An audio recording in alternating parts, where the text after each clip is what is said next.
नमस्कार शेतकरी मित्रांनो, मी ॲग्रिकॉस कार्तिक अडसुळे.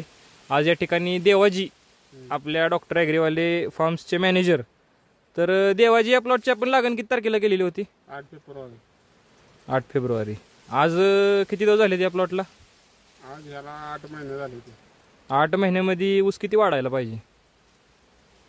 अंदाज किती 8 महिन्यामध्ये 20 कांड्यात गेला आहे. गेलाय का? दाखवा बरं मोजून. मोजायचं काय 1 2 3 4 5 6 7 8 9 10 11 12 13 14 15 16 17 आणि 18.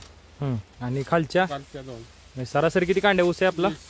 पण ह्यो नक्की फेब्रुवारीतली लागण आहे का? उगाच आपलं डॉक्टर ॲग्रीवाले येडत काढायला? फेब्रुवारीचीच लागेल. नक्की का? यासाठी काय वापरले? यासाठी आमच्याकडे प्रोजेक्ट औषधाचा ते हे 2,500 रुपयाचे किट आहे. ते देवाजी आपण काय वापरले? डॉक्टर आग्रेवाले स्पेशल किट तुमचे बघण्यासारखे आहेत. कधी बी येऊ शकता. रिझल्ट पाहिजे असले तरी कधी बी सांगू शकतो. धन्यवाद.